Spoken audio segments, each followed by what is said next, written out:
کیونکہ وہ ناپاک حالت میں سب کچھ کرتے ہیں، مسجدوں میں داخل ہوتے ہیں، نماز پڑھتے ہیں، قرآن شریف کو ہاتھ لگاتے ہیں، یہاں سے وہاں ہوتے ہیں۔ آپ حضرات بیان کے بعد آ کے پوچھ سکتے ہیں، اور میں انشاءاللہ بتا دوں گا اگر وقت ہے کہ استبرا کس طرح ہوتا ہے، کس طرح کرتے ہیں۔ اگر موقع نہیں رہا تو آپ کسی بھی امام سے پوچھ لیجئے گا، انشاءاللہ آپ کو وہ بتا دیں گے۔ جو دوسری قبر والے تھے، رسول اللہ صلی اللہ علیہ وسلم نے بتایا کہ جس وجہ سے ان کو قبر میں سزا مل رہی ہے وہ یہ ہے کہ یہ آدمی کی عادت تھی دنیا میں مردے کا گوشت کھانے کی۔ اللہ ہماری حفاظت کرے۔ مطلب غیبت اور لوگوں کی برائی کرنے کی عادت تھی۔ ایک دوسری روایت میں آتا ہے کہ رسول صلی اللہ علیہ وسلم نے صحابہ سے ایک گرین کلر کی کھجور کی شاخ، مطلب کہ وہ برانچ مانگا، ایک برانچ کھجور کا، نخل کا لے کر اس برانچ کا، اس شاخ کا دو حصہ کر کے ایک قبر میں اور دوسرا دوسری قبر میں ڈالا تھا رسول صلی اللہ علیہ وسلم نے، یہ امید رکھ کے کہ انشاءاللہ تعالی اللہ پاک کریں گے تو وہ شاخ جب تک سوکھی نہیں ہوئی، خشک نہیں ہوئی، تب تک وہ عذاب بند ہو جائے گا۔ امام جلال الدین سیوطی رحمہ اللہ نے لکھا ان کی کتاب میں شرح صدور فی احوال موت قبور میں کہ ایک موقع پہ ایک عورت کا انتقال ہوا تھا، اور ان کا بھائی نے ان کو دفن کرنے کے بعد گھر چلا گیا، اور جب گھر کو پہنچا تو یاد آیا ان کو کہ میری بیگ میں نے وہاں بھول گیا ہوں، تو واپس گئے قبرستان میں۔ قبر پہ پہنچے، ہر قبر پہ پہنچے تو قبر کی تھوڑی سی مٹی ہٹانا شروع کیا بیگ وہ نکالنے کے لیے، اور جیسے تھوڑی سی مٹی ہٹائی تو اندر سے آگ باہر تک نکلی۔ حیران ہو گئے، جلدی سے مٹی واپس لگا دیا قبر پہ اور گھر چلے گئے، بھاگ گئے۔ گھر میں جا کے ان کی ماں کو بٹھایا اور ان کو سمجھایا کہ اس طرح ہوا، اور پوچھا کہ اماں کیا اتنا بڑا گناہ میری بہن نے کیا تھا کہ جس کی وجہ سے ان کو اتنا بڑا عذاب مل رہا ہے قبر کے اندر؟ تو اماں نے کہا کہ تمہاری بہن ایک اچھی انسان تھی، لیکن ان کے دو گناہ تھے۔ ایک تو یہ کہ نماز وہ دیر سے پڑھتی، یعنی قضا دیر سے پڑھتی، ٹھیک ہے، سست نماز کی، سست، اور ان کی عادت تھی غیبت اور بہتان کرنے کی، لوگوں کی بری بات کرنے کی عادت تھی ان کی، اور ممکن ہے کہ یہ عذاب غیبت اور بہتان کی وجہ سے ہو رہا ہے۔ میرے عزیز دوستو، اگر قبر میں ہماری یہ حالت ہو سکتی ہے غیبت کی وجہ سے، تو وہ تو پہلا مقام ہے نا، اس کے بعد تو ہمیں قیامت کا دن آئے گا، سب کچھ ہونے والا ہے اس کے بعد، تو وہ دن کو ہمارا کیا حالت ہوگا، اللہ سبحانہ و تعالیٰ کیا کریں گے ہمارے ساتھ۔ سیدنا عثمان ابن عفان رضی اللہ تعالیٰ عنہ رسول صلی اللہ علیہ وسلم کے خاص دوست تھے، اسلام کے تیسرے خلیفہ بھی تھے، عشر مبشرہ میں سے بھی تھے، وہ صحابہ جن کو دنیا میں جنت کی بشارت ملی تھی۔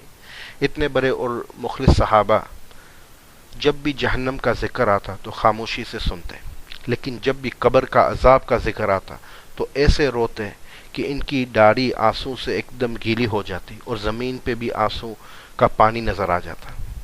ایک دن کچھ صحابہ نے پوچھا سیدنا عمر رضی اللہ تعالیٰ عنہ سے، یا سیدنا عثمان رضی اللہ تعالیٰ عنہ سے، کہ ایسا کیوں ہے کہ جب بھی جہنم کا ذکر آتا ہے تو آپ خاموش رہتے ہیں، اور جب قبر کا ذکر آتا ہے تو آپ بے حساب روتے ہیں؟ تو سیدنا عثمان رضی اللہ تعالیٰ نے فرمایا کہ میں نے رسول صلی اللہ علیہ وسلم سے سنا ہے کہ قبر آخرت کا پہلا مقام ہے، اور جو یہاں کامیاب ہو گیا تو باقی آسان ہوگا، اور جس نے یہاں فیل ہوا تو ان کے ساتھ آگے بہت برا ہوگا۔ اور رسول صلی اللہ علیہ وسلم نے یہ بھی کہا ہے کہ میں نے قبر سے زیادہ خوفناک جگہ کبھی نہیں دیکھا۔ یہ حدیث میں آتا ہے کہ رسول صلی اللہ علیہ وسلم بتاتے ہیں کہ قبر سے زیادہ خوفناک کوئی جگہ کبھی نہیں دیکھا رسول صلی اللہ علیہ وسلم نے۔ اللہ ہماری حفاظت فرمائے۔ نبی کریم صلی اللہ علیہ وسلم حدیث میں فرماتے ہیں 4 قسم کے لوگ ہوں گے جو جہنم کے لوگ، مطلب جہنمیوں کو تکلیف دیں گے۔ اب ایک انسان جہنم میں ہے، اس کو اللہ کی طرف سے عذاب مل رہا ہے، تو 4 قسم کے لوگ ہوں گے جو اس کو بھی تکلیف دیں گے، جہنمی کو۔ اور یہ 4 قسم کے لوگ یہاں سے وہاں بھاگیں گے جہنم میں، اور اللہ سبحانہ و تعالیٰ سے موت مانگیں گے، اور جہنم کے لوگ کہیں گے کہ ہم اللہ سبحانہ و تعالیٰ کی طرف سے عذاب ہمیں مل رہا ہے، اوپر سے یہ لوگ کہاں سے آ گئے تکلیف دینے کے لیے۔ اتنے خطرناک ہوں گے وہ 4 لوگ۔ یہ 4 قسم کے لوگ اس طرح ہوں گے. ایک قسم کے گردن میں آگ کا کولر ہوگا. دوسرے لوگ اس طرح ہوں گے کہ ان کے آٹے پیٹ سے باہر ہوں گے اور وہ اس سے کھینچتے کھینچتے چلیں گے. تیسری قسم کے لوگ ایسے ہوں گے کہ ان کے چہرے سے خون اور پیپ نکل رہا ہوگا. اور چوتھے قسم کے لوگ ایسے ہوں گے کہ خود کا اپنا گوشت کھا رہے ہوں گے، اپنے جسم کا حصہ. اور یہ چوتھا قسم کا انسان وہ ہوگا جو دنیا میں غیبت کر رہا تھا، جو دنیا میں لوگوں کی برائی کر رہا تھا. اور دوسری روایت میں ابو داؤد شریف کی حدیث میں یہ بھی آتا ہے کہ جب رسول صلی اللہ علیہ وسلم معراج کے لیے گئے تھے تو کوئی لوگ نظر آئے جو ان کے ناخن کاپر کے بنے ہوئے تھے، تانبے کے بنے ہوئے تھے، اور ان کے ناخن اپنے خود کے جسم میں ڈال رہے تھے چھری کی طرح، اور ان کے خود کے گوشت کو جسم سے پھاڑ رہے تھے. چہرے میں بھی وہ ناخن ڈال رہے تھے اور چہرے میں سے بھی وہ خود کا گوشت پھاڑ رہے تھے ناخن سے، یہ تانبے کے ناخن سے.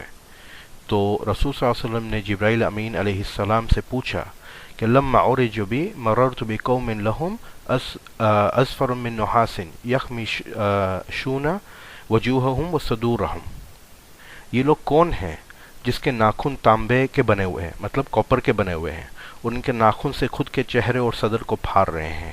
تو جبرائیل امین علیہ السلام نے بتایا کہ الذین یأکلون لحم الناس ویقعون فی اعراضہم، یہ لوگ وہ ہیں جو دنیا میں لوگوں کا گوشت کھاتے تھے، مطلب غیبت کر رہے تھے، لوگوں کی برائی کر رہے تھے. تو یہ کتنی حدیث الحمدللہ ہم نے سن لیا یہ غیبت کے بارے میں. میرے عزیز دوستو، میرے بھائیو، یہ اتنا بڑا عذاب ہے غیبت کا کہ میں آپ کو سمجھا بھی نہیں سکتا. یہ سننے کے بعد بھی کیا آپ کو بتاؤں، یہ عادت ہمیں چھوڑنی پڑے گی، یہ ہمیں ضرور چھوڑنا پڑے گا. تو یہ ہمیں توبہ بھی کرنا پڑے گا کہ اللہ سبحانہ و تعالیٰ سے، کیونکہ اللہ کے خلاف ہم نے کام کیا ہے. لیکن اللہ سبحانہ و تعالیٰ کے علاوہ بھی جس لوگ کے بارے میں ہم نے غیبت کیا ہے، نمیمہ کیا ہے، بہتان، چغلی کرنا، یہ چیزوں جس کے بارے میں ہم نے کیا، ان سے بھی ہمیں معافی مانگنا پڑے گا، کیونکہ حقوق العباد تو ہوتا ہے نا. تو اس وجہ سے زنا اور نشہ بڑا گناہ ہے، اس میں کوئی شک نہیں. لیکن اگر ہم کسی سے زنا کرتے ہیں، نعوذ باللہ، ہم نشہ پیتے ہیں یا نشہ لیتے ہیں، تو ہو سکتا ہے کہ اگر ہم نے توبہ کی ہے تو اللہ سبحانہ و تعالیٰ ہمیں معاف کر دے. لیکن جب تک وہ انسان جس کے بارے میں ہم نے بری بات کی ہے، ان کی برائی کیا ہے، وہ معاف نہیں کرتا، تو اللہ سبحانہ و تعالیٰ ہمیں کیسے معاف کریں گے؟ اس کو حقوق العباد بولتے ہیں، لوگوں کا حق. تو ہمیں ڈبل معافی مانگنا پڑے گا، ایک تو اللہ سبحانہ و تعالیٰ سے توبہ، اور ایک ان لوگ سے معافی مانگنا پڑے گا جس کے بارے میں ہم نے یہ کیا ہے. اور اگر وہ شخص کا ہمیں پتہ نہیں معلوم ہے اور اگر ان کا انتقال ہو گیا تو ہمیں کیا کرنا چاہیے اس حالات میں؟ کہ وہ شخص کے لیے مغفرت کی دعا کریں، خاص طور پہ کہ اللہ ان کو معاف کرے، ان کی مغفرت کرے، جنت ان کو نصیب کرے اللہ پاک. اور اگر وہ شخص مسلمان نہیں ہے تو ان کے لیے ہدایت کی دعا کرو کہ اللہ سبحانہ و تعالیٰ ان کو ایمان سے نوازے.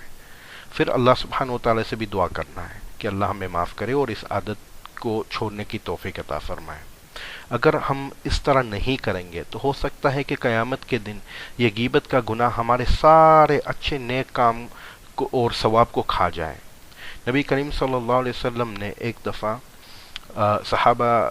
صحابہ سے پوچھا کہ میرے صحابہ، آپ کو معلوم ہے کہ مفلس کون ہوتا ہے؟ مفلس کیا ہے؟ اب مفلس تو عربی لفظ ہے. تو صحابہ نے جواب دیا کہ مفلس اس طرح ہوتا ہے، مطلب دنیا کے حساب سے انہوں نے جواب دیا کہ جس کے پاس کچھ نہیں ہوتا، نہ ایک فل، نہ ایک درم، نہ ایک روپیہ، نہ ایک پاؤنڈ، ایک ڈالر، نہ کچھ مکان، کچھ نہیں، وہ بیچارہ کچھ نہیں ہوتا ان کے پاس. تو رسول صلی اللہ علیہ وسلم نے سمجھایا صحابہ کو کہ میری امت میں مطلب کہ رسول صلی اللہ علیہ وسلم کی امت میں مسلمانوں میں سے مفلس وہ نہیں ہوتا جس کے پاس کچھ نہیں ہوتا دنیا میں.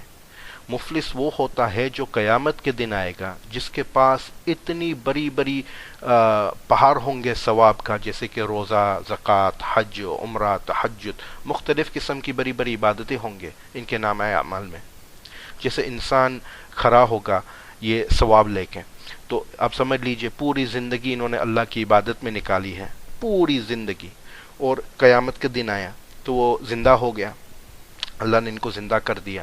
اب یہ اللہ کی عدالت میں آ گیا، وہاں کھڑا ہو گیا، اب سوچتا ہے سمجھتا ہے کہ میرے پاس تو اتنے بڑے بڑے وہ عمل ہیں اور اتنا زیادہ ثواب ہیں، تو میں تو جنت میں ہی جاؤں گا. لیکن وہ لوگ جس کے بارے میں برائی کیا تھا، جس کے بارے میں غیبت اور نمیمہ کیا تھا، بہتان کیا تھا، وہ سب کھڑے ہو جائیں گے اللہ کی عدالت میں کہ یا اللہ ہمیں ہمارا انصاف چاہیے، یہ آدمی نے ہمارے خلاف یہ بات کیا تھا، ہمارے بارے میں یہ کیا تھا، یہ کیا تھا، وہ کیا تھا، فلان کیا تھا. اب وہاں تو عدل ہی عدل ہے، عدل تو ہونا ہی ہے. تو یہ لوگ کھڑے ہو جائیں گے اور اللہ سبحانہ و تعالیٰ سے وہ انصاف مانگیں گے، آئیں گے اللہ کی عدالت میں اور انصاف مانگ کر ان کے جتنے بھی اعمال ہیں وہ سارے لے جائیں گے، ایک کے بعد دوسرا، دوسرے کے بعد تیسرا، تیسرے کے بعد چوتھا، اس طرح لوگ آتے رہیں گے. جتنے بھی ان کی زکوٰۃ کوئی لے جائے گا، کوئی نماز لے جائے گا، کوئی روزہ لے جائے گا، کوئی حج لے جائے گا، کوئی مسجد باندھنے کا ثواب، کوئی یتیم کا دیکھ بھال کرنے کا ثواب، کچھ نہ کچھ جو بھی ہے لے جاؤ سب. اب لوگ کھڑے ہیں انتظار میں کہ ہمیں بھی کچھ ملے گا، کیونکہ انہوں نے غیبت کی ہے ہماری، یہ کیا ہے، وہ کیا ہے. اب یہ بیچارے کے پاس تو کچھ نہیں ہے، اب کیا کریں گے؟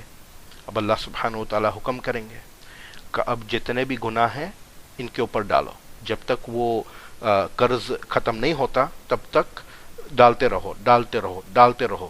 آخر میں اس طرح ہوگا کہ ان کے پاس کوئی ایک ثواب نہیں رہے گا، بلکہ اتنے گناہ ہوں گے، اتنے گناہ ہوں گے کہ آپ حیران ہو جائیں گے، حد سے زیادہ. پھر اللہ سبحانہ و تعالی حکم کریں گے کہ ان کو جہنم میں ڈال دو، بات ختم. اللہ پاک ہماری حفاظت کرے. ایک موقع پہ حسن بصری رحمہ اللہ کے پاس خبر پہنچی کہ فلان آدمی آپ کے بارے میں یہ بول رہا ہے، مطلب بری بات کر رہا ہے، غیبت کر رہا ہے آپ کے بارے میں. تو حسن بصری رحمہ اللہ نے وہ آدمی کے پاس ایک بڑی ٹرے کھجور کا بھیجا اور ساتھ میں ایک خط لکھا تھا. حسن بصری رحمہ اللہ، وہ خط میں اس طرح لکھا ہوا تھا کہ میں سنا ہے کہ آپ مجھے آپ کا ثواب بھیج رہے ہیں، آپ کے اچھے اعمال آپ مجھے بیچ رہے ہیں، تو اس کے بدلے میں آپ کے لیے یہ چھوٹا سا تحفہ میں بھیج رہا ہوں، یہ ہدیہ بھیج رہا ہوں آپ کے لیے. معاف کیجئے کہ اتنے زیادہ اور بڑے ثواب آپ مجھے دے رہے ہیں آپ کی طرف سے، اور میں صرف آپ کو یہ ایک کھجور کا ٹرے بیچ رہا ہوں. ایسی بات، ایسا خط انہوں نے بھیجا. دیکھو کتنی حکمت اللہ والے لوگ تھے، کتنی حکمت ماشاءاللہ. اب یہ ٹرانزیکشن تو ہو گیا، یہ ایک وہ کیا بولتے اردو میں، جیسے آپ مجھے کچھ دو میں آپ کو کچھ دوں، بات ختم. تو یہ تو ہو گیا نا کاروبار جیسا. اب یہ ڈیل ہو گئی، ختم بات. اللہ کے سامنے اب جائیں گے تب کیا ہوگا. یہ اللہ والے لوگ تھے، کتنی حکمت تھی ماشاءاللہ. مجھے ایک بات یاد آئی، ایک وقت میں بڑے ولی اللہ گزرے، ان کا نام تھا ابراہیم ابن ادہام رحم اللہ، بہت بڑے ولی اللہ تھے ماشاءاللہ. ایک موقع پہ کسی نے ان کو کھانے کی دعوت دی تھی، اور جب کھانے کے لیے بیٹھے تو کسی نے پوچھا کہ فلان شخص کہاں ہے. تو کوئی اور، کافی لوگ تھے، تو کوئی اور نے جواب دیا کہ وہ آدمی بہت موٹا ہے جسم میں، مطلب کہ موٹا آدمی جیسے وزیر یا کوئی حاکم، اس طرح نہیں، مطلب جسمانی طور پہ بڑا ہے، موٹا ہے، تو اس کو وقت لگتا ہے چلنے میں، تو پہنچنے میں اس کو زیادہ وقت لگے گا. اب یہ شاید کوئی خراب بات نہیں ہوئی کیونکہ وہ حقیقت میں موٹا ہوگا، حقیقت میں اس کو وقت لگتا ہے پہنچنے میں، لیکن شاید وہ سن لیتا ہے، اس کو اچھا نہیں لگتا، ایک قسم کی غیبت ہو گئی، بلکہ غیبت ہی ہے. تو ابراہیم ابن ادہام رحم اللہ فوراً کھڑے ہو گئے اور وہاں سے چلے گئے، ہٹ گئے وہاں سے، کہ خود اپنے آپ کو، اپنے نفس کو، اور وہاں سے نکل گئے. پھر خود کے نفس کو ڈانٹنا شروع کر دیا کہ اگر مجھے بھوک نہ لگتی تو میں وہاں جاتا نہیں، جانے کی ضرورت نہ ہوتی، اور وہاں جا کے کسی کی غیبت سننے کا وقت نہیں آتا، یہ گناہ نہیں ہو سکتا مجھ سے.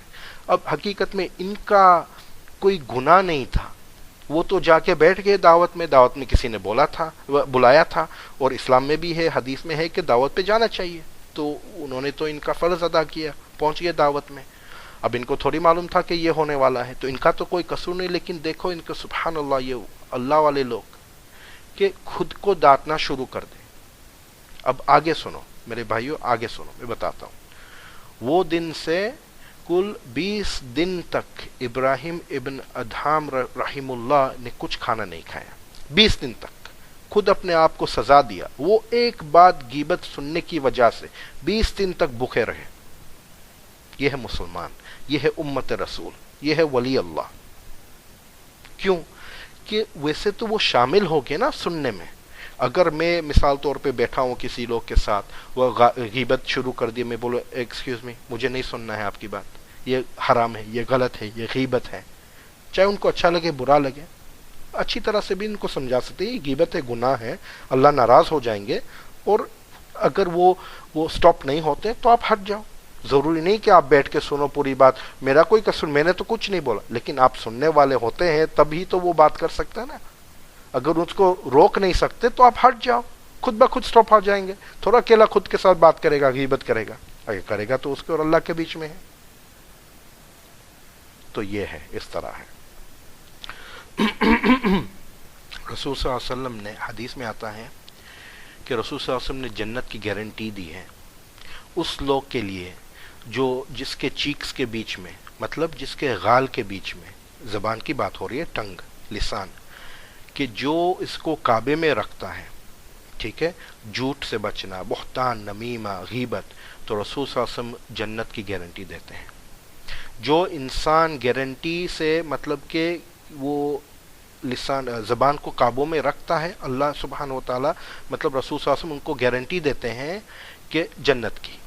یہ تو اللہ کی طرف سے ہے نا، کوئی ویسے تو گارنٹی تو نہیں دے سکتا جنت کی۔ تو اس طرح ہے، اللہ سبحانہ و تعالیٰ ہمیں بھی ان میں سے بنائے، بولو آمین۔ تو گناہ کرنے کی اکثریت ہماری زبان کی وجہ ہوتی ہے، مطلب کہ 99% گناہ جو ہوتے ہیں عمل لانے سے پہلے زبان سے شروع ہوتے ہیں۔ ویسے جیسے کسی کی غیبت کیا، کسی کو گالی دیا، کسی کا نمیمہ کیا، جھوٹ بولا، یہ تو زبان پہ شروع ہوا اور مکمل ہو گیا۔ اب کسی کو نشہ لینا ہے تو وہ جا کے منہ سے بات کرے گا، خریدے گا۔ کسی کو زنا کرنا ہے تو کسی عورت یا مرد سے بات کرے گا یا کرے گی، ٹھیک ہے، چوری کرنا ہے تو کچھ بات شاید کرے گا۔ تو کوئی گناہ اس طرح بھی ہوتے جو زبان سے شروع ہوتے ہیں اور مکمل جسم سے ہوتے ہیں، لیکن زیادہ تو زبان سے شروع ہوتے ہیں اور زبان کے اوپر وہ کمپلیٹ ہوتے، مکمل ہوتے ہیں۔ یہ زبان اصل میں اتنی بڑی نعمت ہے اللہ والوں کے لیے، اور جو اللہ سے دور ہے ان کے لیے تو آپ سمجھ لیجئے، میں سمجھا بھی نہیں سکتا، بہت یہ ایسی چیز ہے کہ اس کے لیے جہنم کا دروازہ کھول دے گی۔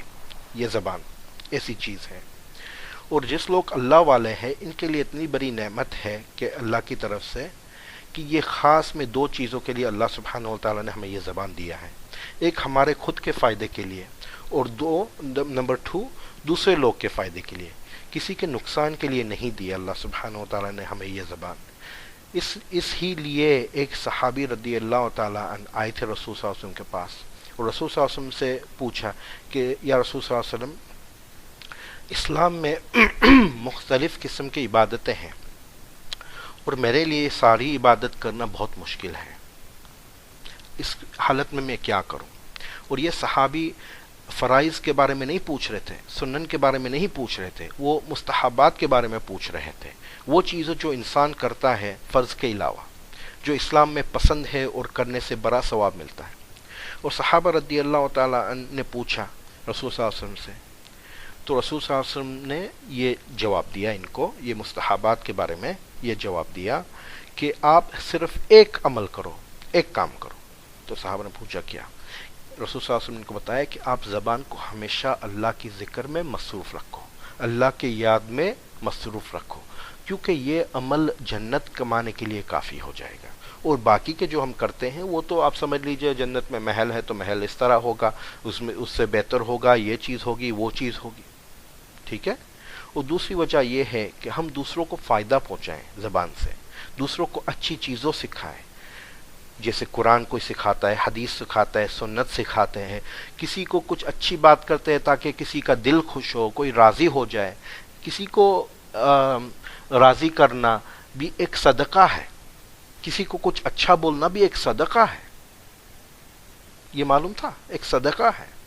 اس لیے اللہ سبحانہ و تعالی ہمیں یہ زبان دیا ہے.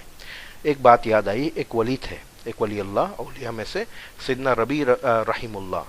20 سال تک کسی سے بات نہیں کیا انہوں نے. ایک کاغذ رکھتے تھے اور ایک قلم رکھتے تھے، اگر کوئی ایسی بات آ جاتی جس کی وجہ سے کسی سے کچھ کلام کرنا پڑے تو اصل میں وہ لکھ دیتے تھے، لکھ کے وہ پرچی دے دیتے کہ اس طرح ہے. سبحان اللہ، بہت بڑے ولی اللہ تھے.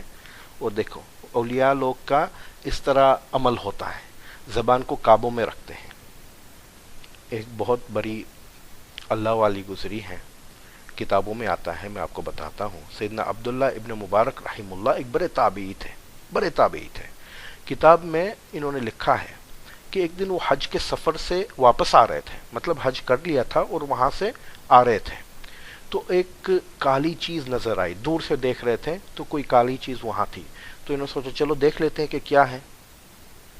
تو وہاں قریب گئے تو ایک بیچاری بری عورت تھی وہاں. بری کا مطلب خراب نہیں، معاف کیجیے، آپ کو معلوم ہے میری اردو انگلش میری زبان ہے، اردو نہیں ہے، تو اس میں تھوڑا مکس ہو جاتا ہے. لیکن بری کا مطلب خراب نہیں، بری وہ جیسے پرانی عورت، کیا بولتے، پرانی بڈھی عورت، پرانی نہیں. ہاں، تو یہ اس طرح ایک لیڈی کھڑی تھی وہاں، ایک عورت تھے.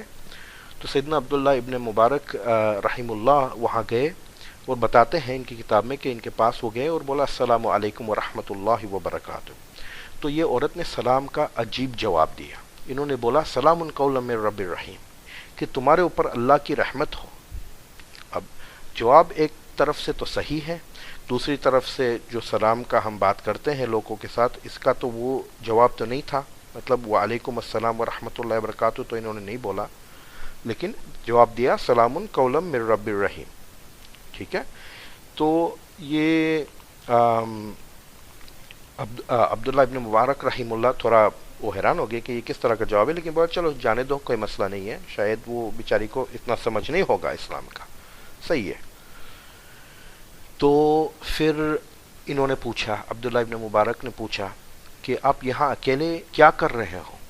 تو یہ عورت نے جواب دیا وَمَن يُضْلِلِ اللَّهُ فَمَا لَهُ مِنْ هَادٍ، کہ جن کو اللہ سبحانہ و تعالیٰ غلط راستے پہ لے جاتے ہیں تو کوئی اس کو صحیح راستہ پہ نہیں لے جا سکتا. اس کا مطلب کہ وہ لیڈی لاسٹ ہو گئی، کھو گئی راستے سے، غلط راستے پہ آ گئی ہے، مطلب جہاں جانا تھا وہاں نہیں. اب پہلے سلام قولا من رب الرحیم سورہ یاسین میں سے ہیں، قرآن شریف کی آیت ہے. وَمَن يُضْلِلِ اللَّهُ فَمَا لَهُ مِنْ هَادٍ، یہ بھی قرآن شریف کی ہی آیت ہے. تو عبداللہ ابن مبارک کو سمجھ میں آیا کہ یہ عورت تو قرآن شریف میں سے جواب دے رہی، مطلب ہر چیز اس کے منہ سے ابھی تک نکلی وہ قرآن شریف کی آیت ہے. تو پھر عبداللہ ابن مبارک نے ان کو پوچھا کہ آپ کہاں جانا چاہتے ہیں؟ تو واپس یہ خاتون نے قرآن شریف میں سے جواب دیا، قرآن شریف کی آیت کہ سبحان الذی اسری بعبدہ لیلا من المسجد الحرام الی مسجد الاقصی، کہ وہ پاک ہے جس نے اپنے بندے کو ایک رات میں لے گئے مسجد حرم مکہ سے مسجد اقصی تک. تو اس کا مطلب عبداللہ ابن مبارک اس میں سے یہ سمجھا کہ یہ عورت حج سے واپس آ رہی ہے اور ہمارے تیسرے حرم جو مسجد الاقصی ہے القدس، وہاں جانا چاہتی ہیں. تو پھر عبداللہ ابن مبارک ان کو یہ پوچھا کہ کتنے دن سے آپ یہاں ہو. یہ عورت کو پوچھا کہ کتنے دن سے آپ یہاں ہو. تو عورت نے واپس جواب دیا قرآن شریف میں سے کہ ثلاث لیال سویہ، کہ مسلسل تین رات سے میں یہی ہوں.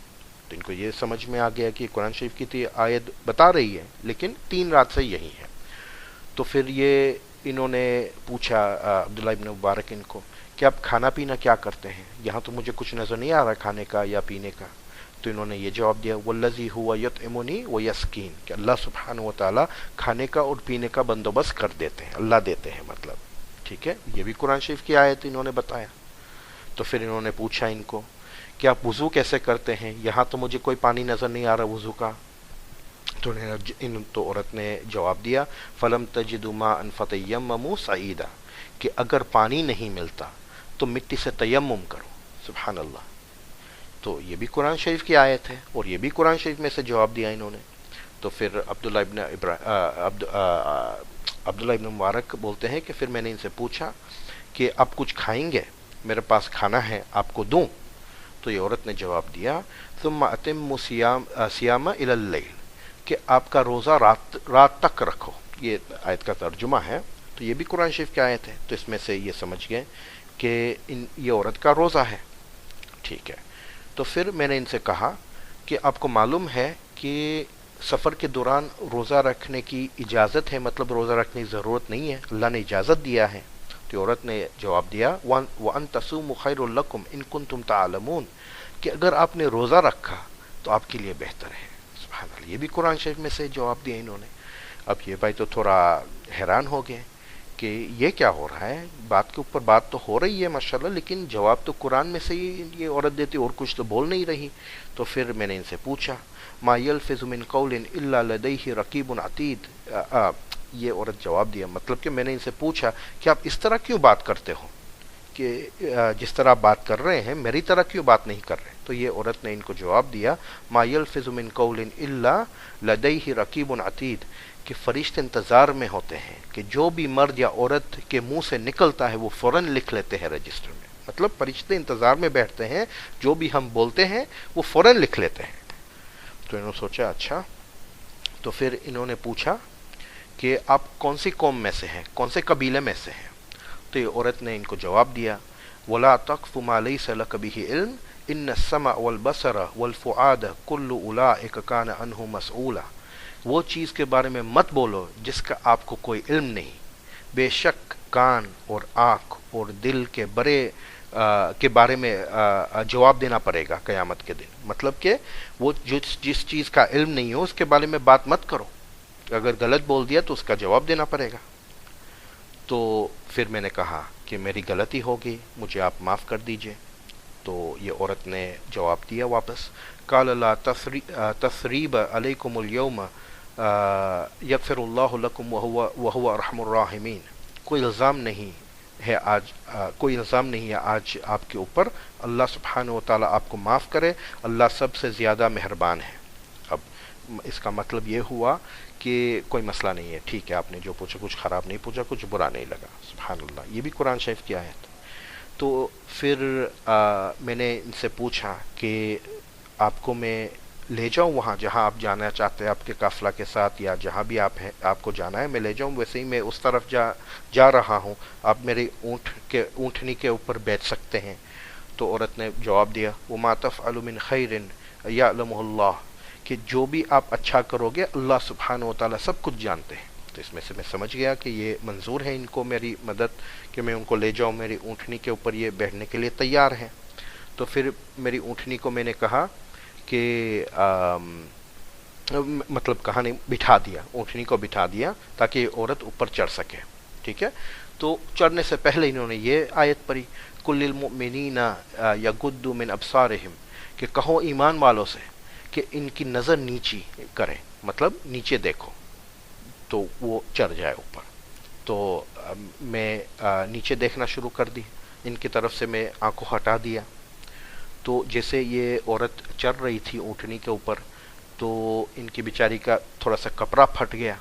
تو انہوں نے قرآن میں سے واپس ایک آیت بولا وما اصابکم من مصیبت فبما کسبت ایدیکم، کہ جو مصیبت تم پر آتی ہے وہ تمہارے ہاتھوں سے ہی کی ہوئی ہے. مطلب ہر ایک مصیبت ہمارے اوپر آتی ہے اس کی وجہ ہمارا اعمال ہے.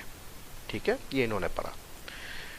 پھر انہوں نے بیٹھ گئی اونٹنی کے اوپر، اونٹنی اوپر آ گئی. تو انہوں نے یہ آیت پڑھی قرآن شریف میں سے سبحان الذی سخر لنا ھذا وما كنا له مقرنین وانا الا ربنا لمنقلبون.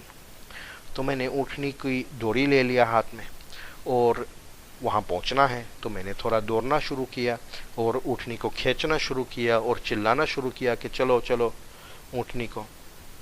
تو یہ خاتون نے، یہ لیڈی نے قرآن شریف کی ایک آیت پڑھی وقصد فی مشیک وغضض من صوتک، کہ تیزی سے مت چلو، اور کم آواز کو کم کرو. تو پھر میں نے دوڑنا کم کر دیا، مطلب چلنا شروع کیا، دوڑنا چھوڑ دیا، اور میرا آواز کو بھی میں نے کم کر دیا. پھر میں نے شاعری بولنا شروع کیا، شاعری پوئٹری بولنا شروع کیا کہ ٹائم پاس ہو جائے. تو یہ عورت نے ایک اور قرآن شریف کی آیت پڑھی، فَقْرَؤْا مَا تَيَسَّرَ مِنَ الْقُرْآنِ، کہ آپ کے لیے جو آسان ہو وہ قرآن شریف میں سے پڑھو. سورہ مزمل کی آیت ہے. تو میں نے یہ عورت سے کہا اللہ نے آپ کو بہت نوازا ہے ماشاء اللہ. تو پھر یہ عورت نے جواب دیا وما یذکر الا اولو الالباب، نصیحت وہی قبول کرتے ہیں جن کو عقل ہے.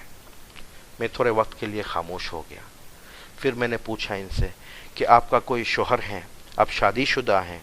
تو انہوں نے مجھے قرآن شریف میں سے جواب دیا واپس، یا ایھا الذین آمنوا لا تسألوا عن اشیاء ان تبد لکم تسؤکم، کہ یہ آیت میں سے میں سمجھ گیا کہ مجھے ایسے سوال پوچھنا نہیں چاہیے.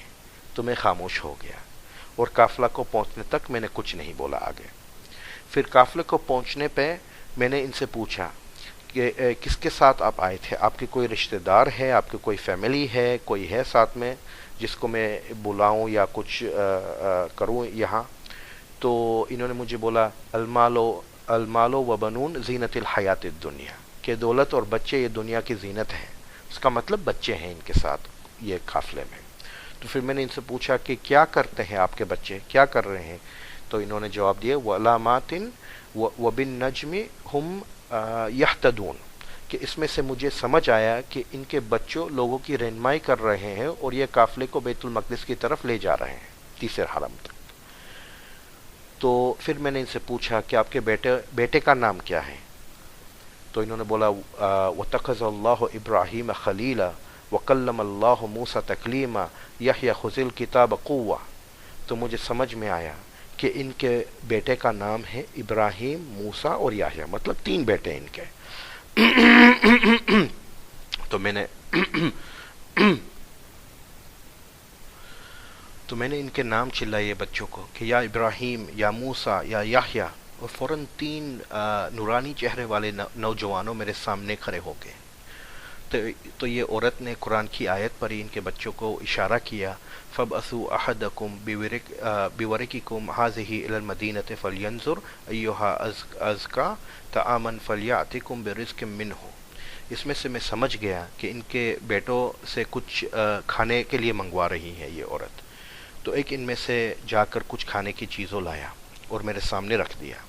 تو یہ واپس یہ عورت نے قرآن میں سے ایک آیت پڑھی، کُلُوا وَاشْرَبُوا ہَنِیئًا بِمَا أَسْلَفْتُمْ فِی الْأَیَّامِ الْخَالِیَةِ. یہ آیت میں سے میں سمجھ گیا کہ مجھے کھانے اور پینے کے لیے بول رہی ہے.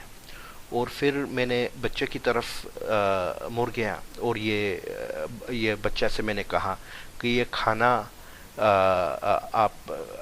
کھانا میرے اوپر حرام ہے اور میں اس کو ہاتھ بھی نہیں لگاؤں گا جب تک آپ نے مجھے بتائے نہیں کہ یہ عورت کون ہے اور کیوں اس طرح بات کر رہی ہے. اس صحیح طرح کیوں بات نہیں کرے؟ ہر چیز جو ان کے منہ سے نکل رہی ہے وہ قرآن شریف کی آیت کیوں ہو اور کیسے ہے؟ تو یہ بچوں نے جواب دیا کہ یہ عورت ہماری ماں ہے اور 40 سال سے یہ اس طرح سب سے بات کرتی ہے. 40 سال میں کوئی ایک لفظ بھی سوائے قرآن کا انہوں نے نہیں بولا.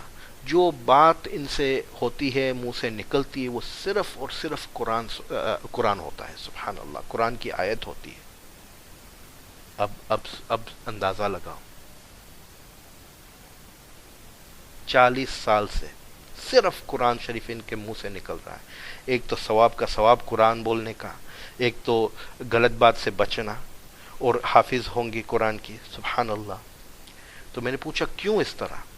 تو یہ ان کا بچے نے بتایا کیونکہ ان کو فکر ہے کہ ایک غلط لفظ بولنے کی وجہ سے ان کے اوپر جہنم واجب نہ ہو جائے. نعوذ باللہ. اللہ سبحانہ و تعالی ہمیں بھی ایسی توفیق دے، ہمیں بھی ایسے لوگ میں سے قبول کرے. آمین. دوسری حدیث مجھے یاد آئی، ابو داؤد اور ترمذی شریف کی حدیث ہے. اس میں موجود ہے کہ ایک موقع پر رسول صلی اللہ علیہ وسلم نے ام عائشہ رضی اللہ عنہ کے پاس بیٹھے ہوئے تھے، اور ام عائشہ نے رسول صلی اللہ علیہ وسلم سے کہا کہ ام صفیہ کے بارے میں، جو رسول صلی اللہ علیہ وسلم کی اور بیوی تھی، کہ ام صفیہ چھوٹے قد والی ہے، مطلب لمبائی میں کم ہے، شارٹ ہے تھوڑی. اب اس میں کوئی جیسے کہ جھوٹ نہیں تھا، یہ حقیقت بات تھی، وہ تھوڑے شارٹ تھے. تو رسول صلی اللہ علیہ وسلم کو اتنا برا لگا یہ بات، یہ بول، کہ فوراً ام عائشہ کو خاموش کر دیا رسول صلی اللہ علیہ وسلم نے، اور ام عائشہ سے کہا کہ اے عائشہ، یہ جو اتنا آپ نے بولا ہے، اگر صرف یہ بول یہ کہ صفیہ چھوٹے قد والی ہے، یہ لے کے آپ پورے اوشن میں ڈال دو، سمندر میں، باہر میں پھینک دو، یہ لفظ، یہ صرف یہ، تو پورا اوشن، پورا باہر، پورا سمندر کروا ہو جاتا. سبحان اللہ. اس لیے یہ چیز ہم سمجھتے نہیں کہ یہ غیبت یا نمیمہ، یہ جھوٹ بولنا، کسی کی برائی کرنا، مذاق اڑانا، کسی کو گالیاں دینا کتنی بری چیز ہے. یہ ہمارے ایمان کو کھا جاتی ہے اور ہم سمجھتے نہیں ہے، کیونکہ وہ ظاہری چیز نہیں، ہمارے سامنے نہیں ہوتی. اور یہ حدیث میں یہی چیز بھی آتی ہے ان العبد لیتکلم بالکلمہ من رضوان اللہ. کبھی انسان صرف ایک ہی لفظ بول دیتا ہے جس کی وجہ سے اللہ سبحانہ و تعالی راضی ہو جاتا ہے، اور اس کے بارے میں زیادہ سوچتا بھی نہیں. وہ انسان اللہ کے اوپر چھوڑ دیتا، مطلب کچھ بول کے بھول جاتا ہے. لیکن اللہ سبحانہ و تعالیٰ کو اتنا پسند آ جاتا ہے کہ اللہ سبحانہ و تعالیٰ ان کو جنت میں ڈال دیتے ہیں اور ان کا درجہ بلند کر دیتے ہیں. اور حدیث میں یہ بھی آتا ہے ان العبد لیتکلم بکلمہ من سخط اللہ، کہ اور کبھی کوئی انسان کوئی ایسا لفظ بول دیتا ہے کہ اللہ سبحانہ و تعالیٰ کو اتنا برا لگ جاتا ہے، اور وہ انسان وہ بول کے بارے میں سوچتا بھی نہیں کہ کوئی برا ہے یا اسی طرح کچھ کیا ہے، لیکن اللہ سبحانہ و تعالیٰ کو اتنا برا لگتا ہے کہ وہ جہنم کا دروازے ان کے لیے کھول دیتے ہیں. میرے بھائیوں، میرے عزیز دوستوں، ہماری زبان کو قابو میں رکھنے کا اب سمجھ اتنے اہم بات ہے کہ میں اس کے اوپر اور کیسے سمجھاؤں، مجھے سمجھ میں نہیں آ رہا. تو یہ عورت کی بات ہم کر رہے تھے، تو یہ عورت نے 40 سال تک زبان کو قابو میں رکھا کہ یہ نہ ہو کہ ایک لفظ کی وجہ سے اللہ سبحانہ و تعالیٰ ناراض ہو جائے اور جہنم میں ڈال دے. تو اس وجہ سے یہ عورت نے ہر بات قرآن میں سکھا. تو پھر عبداللہ ابن مبارک نے ان کو کہا ذالک فضل اللہ یؤتیہ من یشاء واللہ ذو الفضل العظیم، کہ واقعی اللہ سبحانہ و تعالیٰ کا فضل ہے اور جس کو چاہے ان کو دیتے ہیں. کتنی ماشاءاللہ اچھی بات ہے. سبحان اللہ. اللہ پاک ہمیں بھی اس میں سے بنائے. یہ ہمارے بزرگ تھے، یہ ہمارے بزرگوں تھے، اور اس طرح کا ایمان تھا ان لوگ کا. اور اس لیے اللہ سبحانہ و تعالیٰ نے ہمیں یہ زبان دیا ہے تاکہ ہم خود کو اور دوسروں کو بھی فائدہ پہنچا سکیں. رسول صلی اللہ علیہ وسلم حدیث میں فرماتے ہیں کہ من ذب عن ارضی اخیہ بالغیبۃ کان حقا علی اللہ ان یؤتکہ من النار، کہ اگر کسی نے کوئی دوسرے کو غیبت کرنے سے روکا، دیکھو خود کو تو ٹھیک ہے، کسی اور کو روکا غیبت کرنے سے، تو اللہ سبحانہ و تعالیٰ وعدہ کرتے ہیں، پرومس کرتے ہیں کہ ان کو جہنم سے بچائیں گے. اس میں سے سیکھو میرے عزیز دوستوں، میرے بھائیوں، اس میں سے سیکھو کہ غیبت، کسی کی بات باہر کرنا اتنا بڑا گناہ ہے کہ صرف کسی کو روکنے سے اللہ سبحانہ و تعالیٰ وعدہ کرتے ہیں کہ جہنم سے بچائیں گے. اور کسی اور کو ہم کیسے روک سکتے ہیں غیبت سے؟ ضروری نہیں ہے کہ ہم ان سے لڑائی جھگڑا کریں، ضروری نہیں کہ ہم ان سے بری بات کریں. یہ بہت کافی ہے کہ ہم اگر ان کے ساتھ کچھ بول نہیں سکتے، زیادہ بڑے لوگ ہیں، اس طرح ہیں، تو ہم کھڑے ہو کے ہٹ جائیں. اگر ہم نہیں ہیں وہاں تو کس کے ساتھ غیبت کریں گے؟ صحیح ہے نا؟ ہم ان کو بولے کہ ہم سننے کے لیے تیار نہیں ہیں، یہ غلط ہے، خاموش ہو جاؤ، یا تو آپ ہٹ جاؤ وہاں سے، بات ختم. اگر ہم خود کو یا کسی اور کو کوئی فائدہ نہیں پہنچا سکتے تو میرے عزیز دوستو، میرے بھائیوں، ہمیں خاموش رہنا چاہیے. خاموش رہنے سے بھی اللہ سبحانہ و تعالی ہمیں ثواب دیتے ہیں. خاموش رہنے سے بھی ہمیں اجر ملتا ہے. کتنا اجر ہے وہ تو آپ ایک دن معلوم ہوگا، تب آپ واللہ قسم کھاتا ہوں آپ اس افسوس کریں گے اگر میری پوری زندگی میں خاموش رہا تو میرے لیے بہت بہتر ہوتا. داؤد ابن المدنی کو کسی نے ایک دفعہ سوال پوچھا کہ آپ کیوں بات نہیں کرتے؟ تو داؤد ابن المدنی خاموش رہے. کچھ وقت کے بعد واپس کسی نے پوچھا ان سے کہ کیوں آپ بات نہیں کرتے؟ کیا آپ گنگے ہیں؟ آپ بات نہیں کر سکتے، آپ میں کوئی مسئلہ ہے، کوئی تکلیف ہے، میرے عزیز دوستو یہ بری عادت ہم سب میں ہے، یہ ہمیں چھوڑنا پڑے گا۔ بڑے بڑے بزرگ اللہ والے گزرے ہیں جو خاموش رہتے تھے، زیادہ نہیں بولتے تھے۔ رسول صلی اللہ علیہ وسلم بھی کوئی ویسے فالتو بات کبھی نہیں کیا، کسی سے نہیں کیا، جو ضروری بات تھی وہ کرتے، اور کتنا خاموش بھی رسول صلی اللہ علیہ وسلم بیٹھتے، کسی کو سمجھ بھی نہیں ہے، دیکھو حدیثوں کی کتاب میں۔ تو میرے بھائیوں چھوڑ دو یہ بری عادتوں، موقع ہے جب تک ہم زندہ ہیں، موت کب آئے گی ہمیں معلوم نہیں، کسی بھی وقت ہمارا آخری وقت ہو سکتا ہے، کچھ ایک دو لفظ کی وجہ سے دنیا اور آخرت بھی بگڑ سکتی ہے۔ کسی اور کی زندگی ہم کیوں بگاڑیں؟ کسی کے بارے میں کچھ بول دیا، یہاں سے بات وہاں پہنچی، وہاں سے وہاں پہنچی، یہ بیچارے کی عزت کو ختم کر دیا، کیوں ہمیں یہ چیز میں پڑنا ہے؟ اللہ سبحانہ و تعالیٰ نے ہمیں دیا ہے علم، ہمیں حکمت دیا ہے، ہمیں عقل دیا ہے، استعمال کرو، خاموش رہو۔ خاموش رہنے سے اتنا زیادہ فائدہ ہے۔ اگر خاموش نہیں رہنا عادت ہے، کوئی لوگ ہوتے ہیں جو زیادہ بات کرتے ہیں، میرے جیسے لوگ ہوتے ہیں، تو اچھی باتوں کرنے کی کوشش، میں بھی کوشش کرتا ہوں، مشکل ہے، کوشش کر رہا ہوں، آپ بھی کوشش کیجیے، اللہ پاک ہمیں نیک توفیق دے۔ ضروری نہیں ہے کہ ہم ساری جنت کو کھو دیں اور ایسے عذاب میں ہم پڑ جائیں کہ سوچ سے باہر ہوں، کیونکہ کچھ ایک دو لفظ ہم نے بول دیا۔ سچی نیت سے میرے بھائیوں آپ توبہ کرو، اللہ سے توبہ کرو کہ یا اللہ ہم نے یہ گناہ کیا ہے اور ہمیں آپ توفیق دیجئے کہ ہم یہ روک دیں۔ سچی نیت سے اللہ سے یہ نیت کرو کہ میں یہ چھوڑنے کے لیے تیار ہوں، آج سے میں یہ غیبت کا گناہ میں نہیں پڑوں گا، اور اللہ سے معافی مانگو، اللہ سے توبہ کرو، اللہ معاف کریں گے، اور آپ دیکھنا آگے زندگی کیسی اچھی ہو جاتی ہے۔ سچے ارادے سے میرے عزیز دوستو آپ اللہ سبحانہ و تعالیٰ سے آپ توبہ کرو۔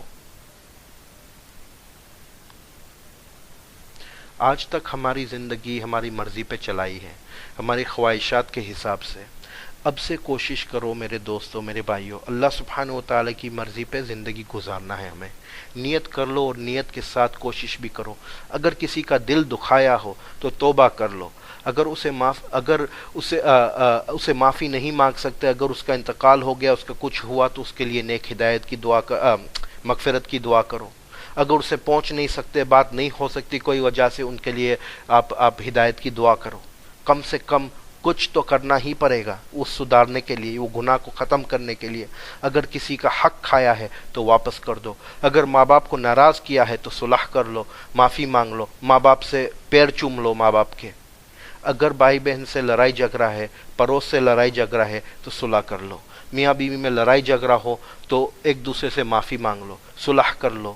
اگر ہماری نماز ادا کرنے میں سست ہے تو میرے عزیز دوستو یہ اپنے آپ کو سدھارو۔ اللہ کی نعمت تو ہم پورا دن اور رات استعمال کرتے رہتے ہیں، کم سے کم نماز تو ادا کرنا چاہیے جو فرض ہے۔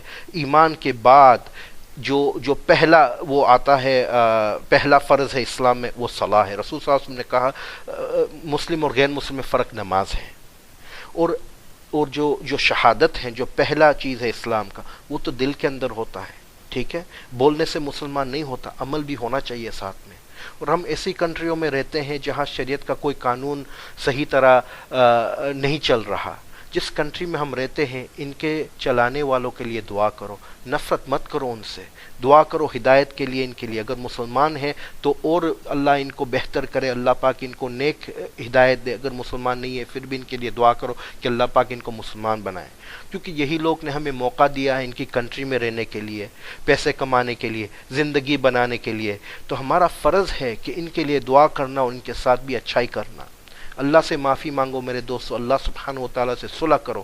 جتنا بھی گناہ کیا ہے، سر کے بالوں سے لے کر پیر کے ناخن تک اللہ کی نافرمانی میں سارا جسم استعمال کیا ہے ہم نے، تو اخلاص کے ساتھ اللہ سبحانہ و تعالیٰ سے توبہ مانگو۔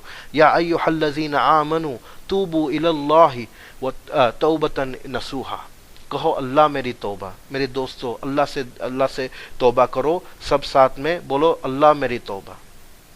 آواز مجھے نہیں آ رہا، کسی اور کو نہیں آ رہا، اللہ کے تک پہنچانا ہے۔ ویسے اللہ تو ہر چیز سنتے ہیں، پھر بھی اخلاص سے دل سے بولو اللہ میری توبہ۔ واپس ایک دفعہ اللہ میری توبہ، اور ایک دفعہ اللہ میری توبہ۔ یقین ہے مجھے کہ اللہ سبحانہ و تعالی نے ہماری توبہ کو قبول کیا، اور انشاءاللہ ہم یہاں سے جائیں گے اس حالات میں جیسے ہماری ماں نے ہمیں پیدا کیا ہے۔ جو بھی آج کہاں ہے سنا ہے، اللہ پاک ہمیں سمجھنے کی توفیق عطا فرمائے، اس کے اوپر عمل کرنے کی توفیق عطا فرمائے، اور یہ گناہوں سے بچنے کی توفیق اللہ سبحانہ و تعالیٰ میں عطا فرمائے، آمین۔ وآخر الدعوانا ان الحمد للہ رب العالمین۔